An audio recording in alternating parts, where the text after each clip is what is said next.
prasideda štai tokia ceremonija. Žežikovas gražiai prasimeta Karolis Žebrauskas, smūgis ir bandė Denis Žežikovas bandė. Karpo, smūgis iš toli ir nors ir nebuvo įspūdingo. Na ir Varžovai, aišku, už tokią klaidą gali ir nubausti. Juolab, kad įsiveržė baudos aikštelį šiauliečiai, perdavimas ir 1-0. Štai tarsi iš nieko.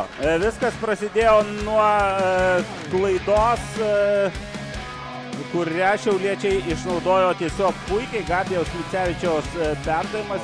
Nėra, gali žaisti 1-1, tai ir daro Eligijus, o čia jau situacija, kur gali smūgiuoti ir rikošetas, po kurio vos kamuolys antrą kartą neatsiduria. Žaidžia kamuolys to pačiu Sonoko Ivono Kutmanui. Atmestas kamuolys ir 1-1. Labai gražiai įžaidė kamuolį. Skirmantas Paukštys siunčia kamuolį į vartų tinklą, o rezultatyvų perdavimą atliko, man atrodo, komandos kapitonas Tomas Slendzoka. Jų komandų ekipos galėjo pasinaudoti. Dabar šiauliečių ataka, baudos aikštelė, kamuolys smogis į tolimį kampą, tačiau pataikyti. Galima žaisti toliau. Žeržirko perdavimas, Soko, smogis ir 2-1. Na, klasikinis, sakykime, sužaidimas. Aišku, Eduardas Jurjonas raitosi iš skausmo, o čia puikiai. Dar kartą perimtas kamuolys, Mickevičius ir 3-1. Ernestas Mickevičius, mušdamas šį įvartį, susilygina su Nedu Garbaliausku. Berods abu turi po 10. Kuoja Bivonas. Perdavimas nuo šalies nėra, galingas smūgis ir Počkinas. Šiaulių vartams dar nepraėjo. Sonoko, Kako ir smūgis iš toli.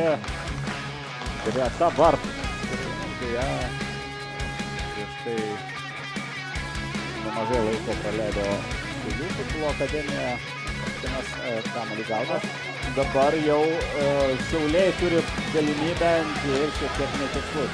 Perdavimas išprovokuoja štai tokią Algio Jankausko reakciją, bet įvartis krenta. Įvartis krenta ir rezultatas tampa 3-2. Dar Kortas gauna ir kortelę už veiksmą prieš varžovų žaidėją. Emilis Jarmolajevas ten bandė kamuolį pagriebti iš tinklo. Žaidžia varžovų gynėjas. Bet labai geras Skirmanto perdavimas, bet akivaizdžiai paskubėjo. Išleidžia kamuolį Ernestas Mickevičius ir tai buvo paskutinis aktyvus veiksmas šios dienos rungtynėse. Na kągi, matėme tokias rungtynės.